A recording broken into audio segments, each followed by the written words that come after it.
Hello everybody once again and welcome back to a Safe Place podcast, and I'm being joined today by a special guest, which is Enoch White. Enoch, it's a pleasure to have you here, mate. Nice to be here. How you doing? All good. Good. So we've had you on the show, Enoch, because I was searching through YouTube and I saw some story headlines, and one of them was a Bravery Award. Yes. And you've won Birmingham's Bravery Award, which is quite an achievement, isn't it?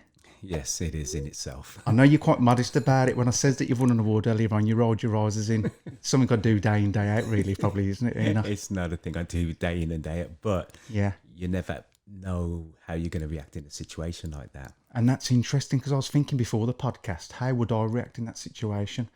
Ultimately, I never know. But if I'd put money on it, I'd say I'd have curled up in a ball and screamed for help, which is... Yeah, well, if it was another day, maybe I would have done the same thing. Yeah. But it just so happened it turned out the way it did. Okay, Enoch. So talk us through the evening then of what occurred and what you do, in a sense. Right, I work for Westside, which is on Broad Street, Birmingham. We look after all the bars, clubs, hotels and restaurants. Yes. It's sort of part, it's called The Bid, and Mr. Mike Ollie is our boss there, and I've got my supervisors, Pete, and we got other guards that work there. There's about another 8 guards, and we patrol all day. It's like a 24-hour thing. So we look after all the clubs when they close. When they're open, we look after everybody that comes and visits Broad Street, whether they're going to the hotels, whether they're coming out for a coffee, whether they're going to the restaurants. So, you know, some people might not find where they're looking for, so they'll ask us for directions. We deal with the homeless when they come onto Broad Street. So we get them into hostels, we get them on drug programs. You know, we have all the numbers for everything. Oh, that's interesting, Enoch. I didn't know that. So you're actually there to support people that are going through difficult times as well and try and get them back on their feet. Yes, yeah. Oh, that's lovely to know. Definitely. So in terms of you've got all this responsibility, in a sense. You're there taking care of people's needs around that area of Birmingham, aren't you? Yes, we are. Is it a difficult job? Can it be a difficult job for you? Every day is different. Yeah. You know, when you're working with a team of good people who know what they're doing, yeah, and we liaise with the CCTV, which is the police cameras. Yeah. So we're all mic'd up, we're all radioed up. So anything happens, we can report straight away what's going on Broad Street. If it's an incident that the police need to be involved in, we can get straight there. Cameras can come straight on us and monitor what's going on. So you're really the eyes on that area of Birmingham, aren't you? You're the first port of call in an event happening or something occurring. Yes, because we're on the street itself, so we're on ground level. Yeah. So our job is to make sure that everybody that comes to Broad Street is looked after and get home safely. Which is a nice perspective to have. So for me, for somebody who's unaware of the Westside Wardens, before I found you on YouTube, I thought you'd go out and you're pretty much on your own. Well, it's a nice thing to have, to know that it's people like yourself, Enoch, who are out there in a group of people that are there to try and support people that could get into difficulty on the streets of Birmingham. Definitely. Especially you have student nights as well. And usually before Broad Street, because the tram's been built there, so we haven't got the good nightlife we used to have before.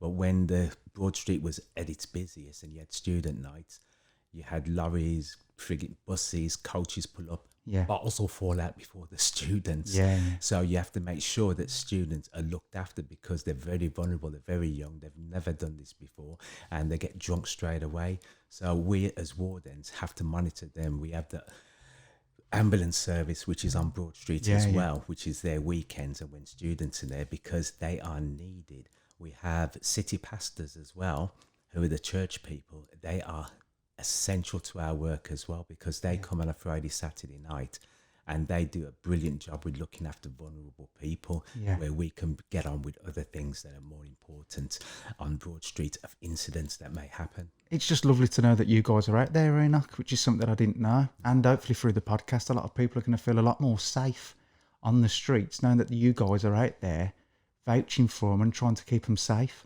That's what we're there for. So talk to me about this Bravery Award. What happened, Enoch? It was a Monday night. Nothing much was happening. Me and my colleague Raheem, we were called to Five Ways because we had a lot of homeless or beggars at Five Ways outside one of the venues, begging money off people. So we walked up, we removed them. There's about 5 of them, but they went on their way. And we were walking back down, and I stopped to get something to eat, which was a pizza. Yeah. So as we got down to the bottom of Broad Street, which is the side of Granville Street and Broad Street, a car pulled up and he shouted something to us. And I said to Raheem, what did he say? He said, I don't know. So I says, I'll go over. So I walked over to him and I said, excuse me, sir, how can I help you? Next thing you know, he just pulled the gun out and just says, you're dead. And I looked at him and I went, okay.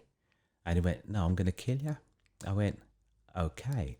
So as I said that, I pulled my radio out and his eyes were wild. He was on something and the car kept rocking backwards because he kept putting his foot on and off the brake. Okay. And as I pulled the radio out, he said, you phone the police. He said, I'm going to kill you. So I just went, Westside Warden, City Watch. Where we were standing, there was a lot of interference for some reason because there was a lot of roadworks going on, and for some reason our radios wouldn't work. So I said it again, it still didn't work. So I turned to Raheem, I went, Raheem, try City Watch. He pulled out his radio, same thing, static. The guy was going, he said, I told him, he's swearing, he said, I'm going to kill you, I'm going to kill you. I went, you keep saying that, but you ain't shot me yet. But because he's pointing the gun at me, I'm looking at the gun. I don't know if it's real, if it's a prop gun, because in my day job, we use a lot of prop pistols, which fire blanks. So in my eyes, I'm thinking, he's an idiot. He's got a gun. If it's my time to go, I'm going to go. I can't outrun a bullet. I haven't got a big S on my chest. You had this in your mind when this was going on? Yeah. I can't outrun a bullet. No, so there was like a moment where you just had acceptance for what was occurring. Yes. Which is incredible to me because every part of me be wanting to get out of that situation. There was nothing I could do. He was there. I can tell. All I wanted to do was keep him calm. And to me, that was the best thing, just by looking at him and trying to talk to him. Next thing you know, a car pulls up behind me because he's in the middle of the road. Yeah. And they're beeping. Then there's 3-4 cars behind. And I went, hold on, sir. Let me just move the cars. So I stepped back and directed traffic. So they went through. God, Enoch, how calm are you? I can't believe how well you handled this, man. It's unbelievable. To be confronted with a gun, to have the traffic building up behind as well, I would have had some sort of a breakdown.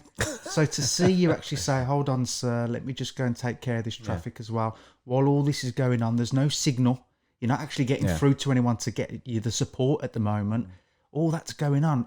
Have you had any training? Is there any training that's done? Yes. Westside Warden, Mr. Ali, he makes sure that all the wardens I've been there 7 years, and at least twice a year, he will have trainers in to train us in different situations. Yeah. So we're always going through different scenarios.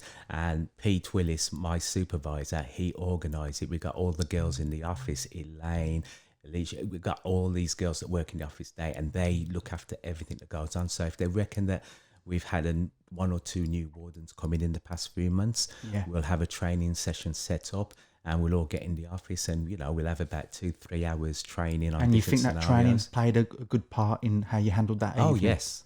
So talk to me then. So you go back to the traffic. So as I directed the traffic away, I went back to him.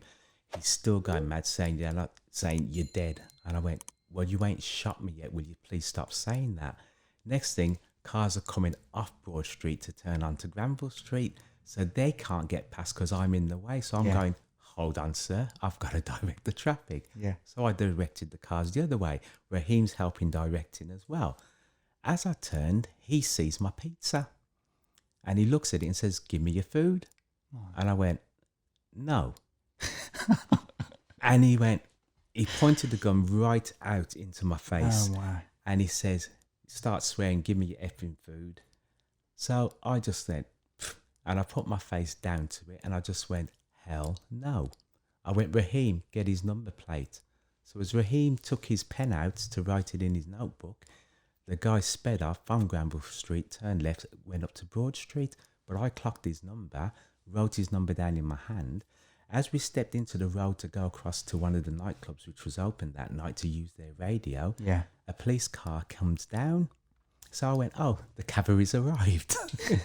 So I flagged the police car down, and it was weird because it was a normal police car that you'll see every day, but there was armed response in the vehicle. Oh, so as I explained to them what happened, they said, how long ago? I said, you've just passed him 30 seconds ago. He's just gone up Broad Street.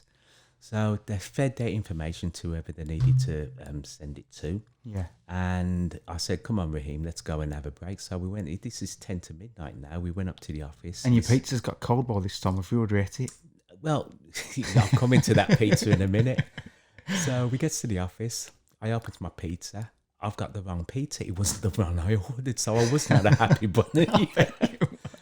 So within 20 minutes, half an hour, the police rings me and says that they've caught him. Yeah. So I've come down, met the police downstairs, and they said, listen, why didn't you just give me your food? I went, I'm black. I'm hungry. We had 400 years of crap. You weren't getting anything. And they looked at me serious. I went, guys, can you not take a joke? Yeah. And to me, that was it. It was over. But it's been over a year. And in that time, he's been to court 6 times. And he's always pleaded insanity. Yeah. Or he's not fit to go to court. Yeah. So they had to keep putting it off.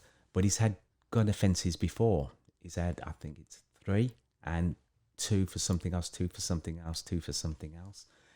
But the police told me that the gun was loaded, live ammunition, and on the passenger floor was full of ammunition. And I just can't believe that it's still a situation in a sense that he's still in. Is he in custody in some sense? No, he got sentenced 2 weeks ago. Oh, good. So he cannot come out unless the Home Office says so. He has to go into some sort of sentence and be detained because there's obviously something not going right with him mentally. Yeah. He's struggling, which is a shame in one sense that there's not some sort of support network to stop him going from struggling to that insane moment that you saw him on that evening. Yeah, but you got to understand, he's had previous gun offences before. Absolutely, yeah. So whether he knew what he was doing or not, he had the intention of taking somebody's life as far as I can see. Yes.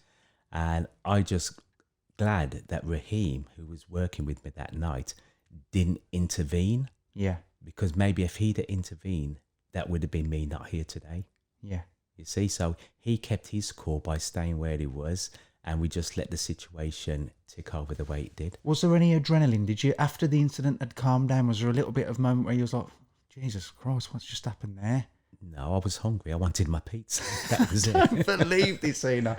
I can't believe how well you've took it. Looking back, what about when you found out about the information that it was actually a live gun? Was there a moment there of, oh my Lord? No, it was, I take everything day to day. Yeah.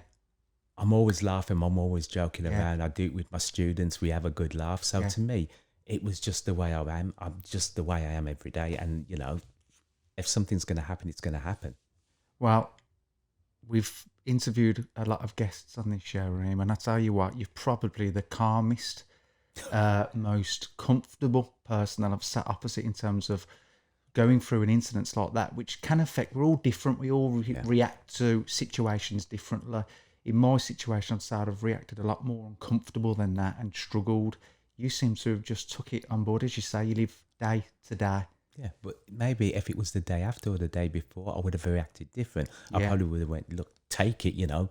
But then if I'd have done that and he'd have sped off, I would never have got the information to the police. No, you wouldn't have. So it all seemed to work out as good as it could have done. Yeah. In a sense, he committed that last offence that was enough to get him sent to prison. Yes. You was confronted and learnt something remarkable about yourself, which is you're actually quite a cool, brave person. When it really comes to it in the thick of the moment, you've got a calmness and a reassurance about you, which is brilliant, Enoch. And in terms of the Westside Wardens and me learning about Westside Wardens and what they do, I feel safer knowing that you're out there taking care of us clowns half the time, because we can be clowns up Broad Street, can't we? We need someone to keep us in check. All right. So one of the things when I was looking through, and I spoke to you previously, and I want the people to understand this because I'm very jealous of you in another respect as well, Enoch, because I found out your age. Right. How old are you, Enoch? 63. Don't believe. I still can't believe it. Yeah. You look fantastic. All right, mate. Talk to us about the theatre that you do in the day. Theatre? Well, I work for the Birmingham Theatre School. Yeah. I've been there over 25 years, and we teach people how to act, how to go into theatre, whether to go into theatre, radio, film. So we try and give them that extra bit of help to get them on their way. A lot of them are with us 2 years, 3 years, and then they go off to university to study advance acting, and their life goes on from there. But they always come back and visit. Do that. Yeah, we've got a lot of them who've done really, really well, and they're successful to this day. And what does it feel like there? I suppose it's similar to the Westside Wardens. Is it a little bit like a family? Yes. Yeah, it feels like home a little bit. Definitely. Yeah. Yeah. It's like being home with, I've got my missus, I've got my kids, and we all get on great. And it's just like with my students, we get on great. We have such a laugh. We don't treat each other like teacher and students. Yes. We have mama jokes and everything. Yeah. We just have a good day, when Speaking, they come in. you bring up the missus, right? Yeah. How did the missus take it when she found out that you She told me won a not to do Bravery it Award? again. Was she telling you to give the guy the pizza and get out of there? She just looked at me and said, "Don't do it again." And when she says things, she used reverse psychology on me, so I will not do it It's again. difficult to get out of that reverse psychology stuff, isn't it? Oh, she loves it. Well, Enoch, it's been an absolute pleasure to have you here today. Thank you. And you really do deserve that award. You should be really proud of yourself. Cheers. All right then, mate. Thank you very much, Andy. Take care. Thank you. Bye. Have a good evening.